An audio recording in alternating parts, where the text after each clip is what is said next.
for York. Are they still your Commanders? Because they were your Commanders last year. I don't know. We kind of wiped the slate clean, but I'm calling them your Commanders. I feel like everybody now is on the bandwagon, so it's going to be hard for them to be my Commanders. Right. But I do absolutely love this move. I think this is fantastic.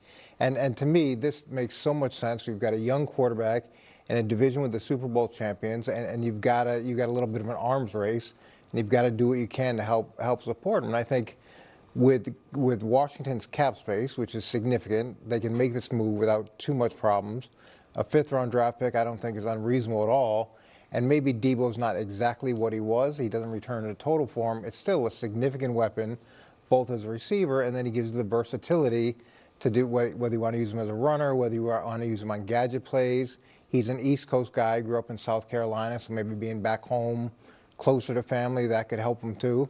I think this will be the all-in type of offseason for Washington.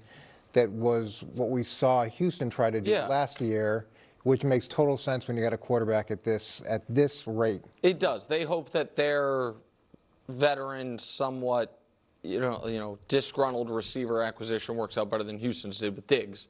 Obviously, Stephon got hurt last year. He wasn't really having massive production pre-injury. I don't hate the move because I never hate a one-year move. Yeah. You know what I mean? And so, but few beliefs of mine that I must stay true to. Don't love older wide receivers. Deebo Samuel's 29. And to me, his style is one that has not aged great up to this point.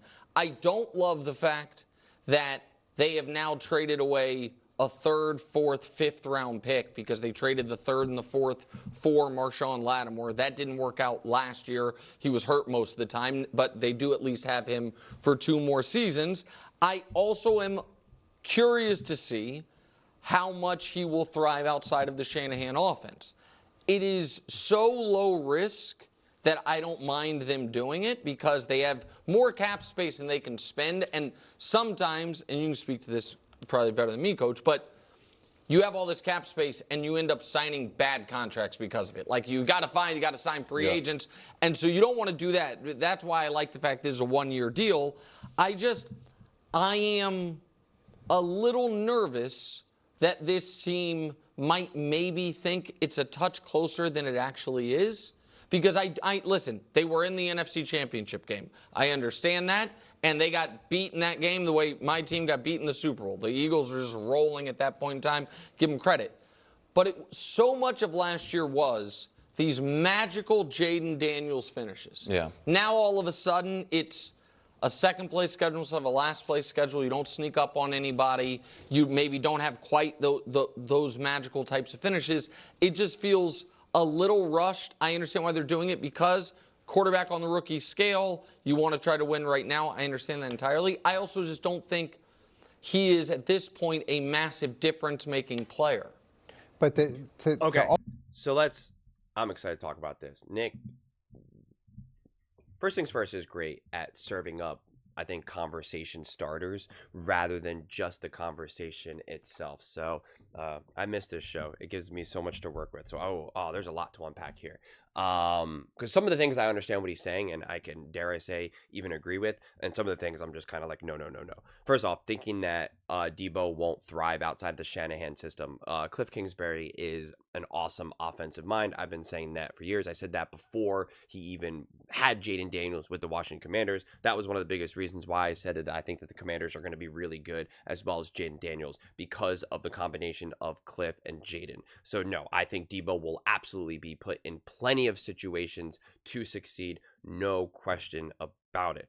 I don't think that this is a game-changing move, and I said that in my previous video. I'm not like, oh yeah, Commanders got Debo, this is for real now. Like, no. And I've said this now in pretty much all of my off-season Commanders videos. Like, I really want to see them go, big on defense and O-line. Let Dan Quinn cook. You brought Dan Quinn to be this defensive head coach, and like let him build an awesome top 5 defense. And I already went through the numbers of like how that would radically change the Commanders and how like that's how you beat the Ravens. That's how you beat some of these other teams. Look at how, look at your own division, look at the Eagles, look at how they beat some of these other teams, and just kind of like when you have a significantly better defense than what they've had, that now also makes everything so much easier for a Jaden Daniels. And truthfully, I said this last season, that Jaden Daniels is an elite game manager and a game breaker, and yet we didn't really get to see him just manage games because he wasn't,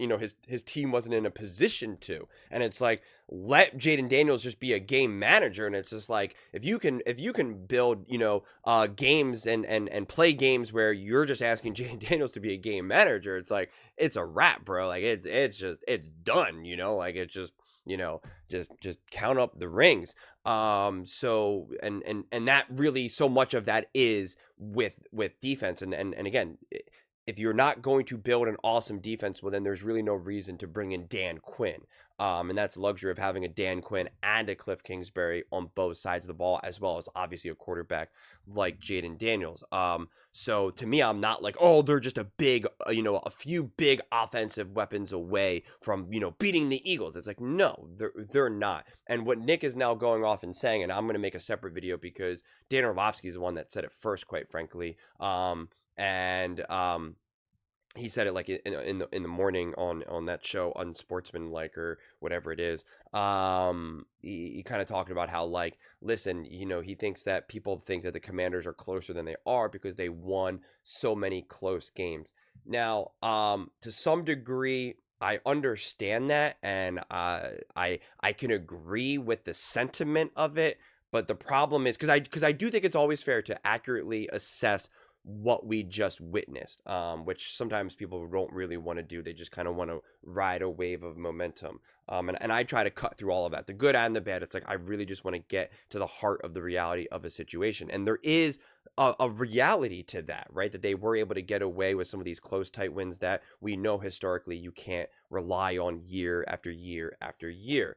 But to me, things are a little bit different, specifically when you have the coaching and the quarterback in place. So yeah, if you were a team where you were winning, a bunch of these close games, even got lucky, a Hail Mary play here, a fumble on the other team there, a drop pass there, whatever it is. Because you can even look at the Commanders and say, oh my God, if Devontae Smith catches that ball, they win. And same thing against, the Chicago Bears and the Hail Mary, boom, you could say that that's 2 losses there. Now, you can be 2 types of people. Some people are saying, well, no, they dropped the ball, we didn't, therefore we win. You could have that mentality, or you could be like, yeah, you know what? You were definitely a little bit more fortunate to win that game. We did what we needed to do, but we can still admit that there was some good fortune that happened that we did not cause.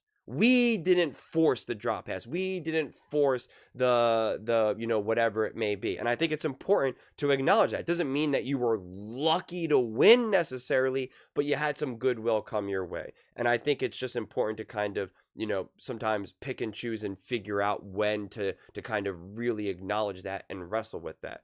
But if you didn't have the coach in place, if you didn't have the quarterback in place and the coordinator in place, then I would say that would be more of a concern, right? If I didn't really have strong belief in Cliff Kingsbury or Dan Quinn for that matter, or Jaden Daniels, any of them, quite frankly, if it was just one of them, then I would say, yeah, that was like more good fortune than anything.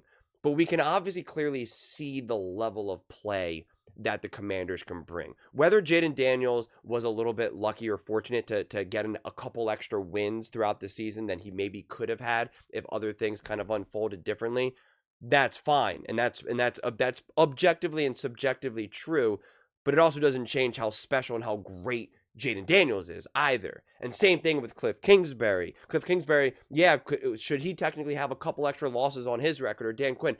Sure, potentially, depending on what side you want to take it as. But it doesn't take away, though, how great those guys were throughout the season, or how big they all stepped up in the biggest moments, whether it's from a coaching perspective, playing perspective, game plan, whatever it may be. So like, that's where it matters. If we're looking at some of these other teams of the past where those things happened, you're kind of like, yeah, well, really, how good is that quarterback? Like, yeah, they won 11 games, but like, I don't really know if I'm really have a lot of belief in this quarterback, belief in this coach, belief in this team as a whole, the franchise, the decisions that this franchise is making to make sure, yeah, we were really fortunate, or we were able to come away on the positive side of these close wins. We know we can't rely on that season after season, game after game. So what are we doing now to making sure that we separate now more? Like, that's the difference. Not to mention, we were talking about a rookie quarterback who should also play better. And I'm not going to get so wrapped up into the second game, a tougher schedule year to year to year.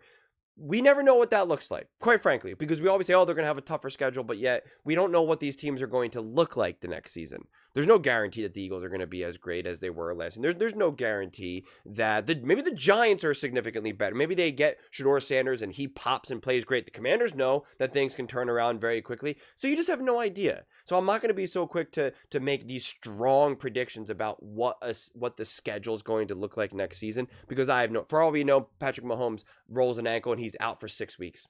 That definitely can absolutely happen. So I'm just not going to be like, well, they're going to have a tougher schedule and there's going to be more film on Jaden Daniels. Like, that take always drives me crazy.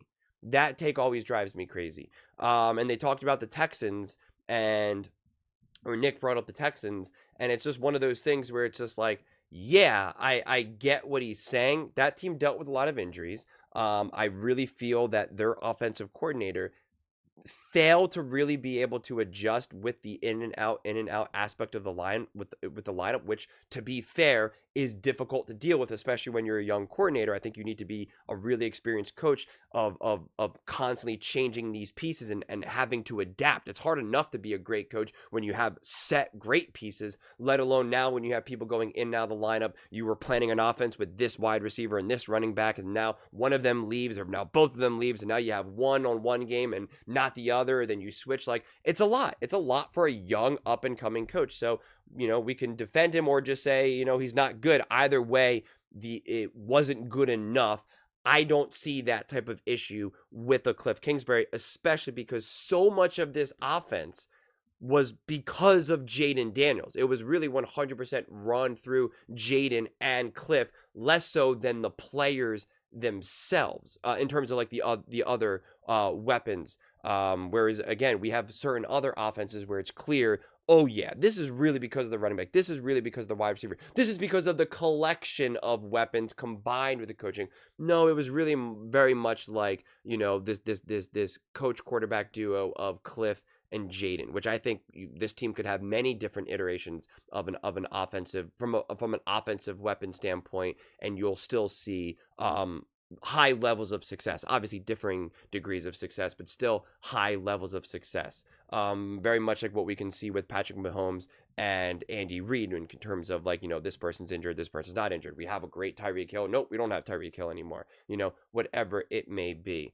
Obviously the Commanders and Jaden and Cliff Kingsbury are early on in that trajectory, but I still think that these are high level, high IQ minds that can adapt and evolve in that regard. So I'm not seeing some of those issues being glaring, but I'm also not seeing this being like a grand slam home run where I'm just like, dude, this is an awesome move. This is amazing. Let's go. I think the way how they acquired and the decision that they make is a better indicator for how this team is run, which is what I talked about on my herd video. Like, to me, it's more of an indicator of this team really continuing to turn the page and becoming a significantly better run franchise than they were in the past. That's what that signals to me more than anything.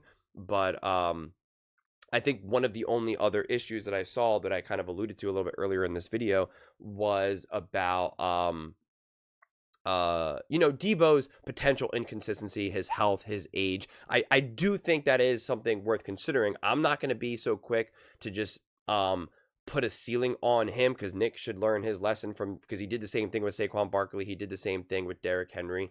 I think it's a little bit more it was a little bit more obvious with those running backs because they're so dependent on weapons around you and O-line and a team that actually has like a fighting chance to win, that it was obvious to me that Derrick Henry was going to be good with the Ravens and Saquon Barkley with the Eagles. It's a little bit less obvious how great Debo will be with the Commanders. And I think there might be like the aspect of him just potentially also being kind of in and out of the lineup. He's kind of always banged up. He's missing plays, missing drives, which I think can truly be frustrating. But that's the benefit of having a Cliff Kingsbury and a Jaden Daniels, where I think that won't be as destabilizing for their team, especially because their success has already been built on a foundation of not having Debo. So I think that kind of also then kind of helps them as well. But to me, the Commanders trying to figure out what will they look like this season, and are they going all in, or are they in an arms race with the Eagles or whatever. To me, it's March now, March 3rd. They still have so many more decisions to make that this is still very much a wait and see situation.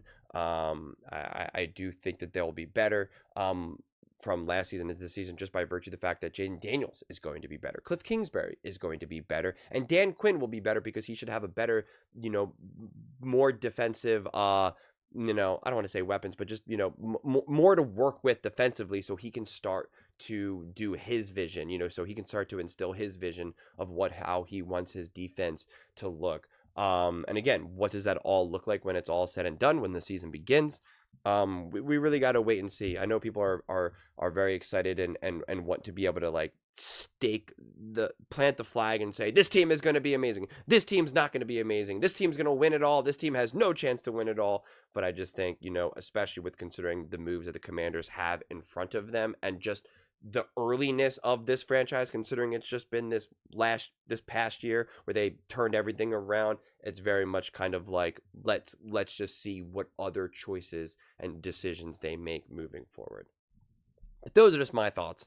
I'd absolutely love to hear yours. What do you guys all think about the Washington Commanders getting Debo? I will say it's pretty cool for Commanders fans. This was their first football clip, their first football take since their break, and they had a bunch of basketball takes prior to this, but this is their first take for their first NFL take, and they're opening with the Commanders over the 49ers. So, I mean, listen, man, we were fighting for Commanders content, fighting just even during the regular season, especially the off season. And now you have the, first things first, coming back from vacation, and it's their very first football take of the day, and it's through the lens of the Commanders. Times may be changing. But those are just my thoughts. Let me know your comments in the comments below, please do consider subscribing. We're building an amazing community here, and I absolutely love to see you part of it. I want to build something that we all genuinely feel connected to, something that we're really excited to be part of. I think we're well on our way to doing it. Please don't forget to give this video a thumbs up, as it really does help the visibility and the algorithm. Thank you so much. See you next time.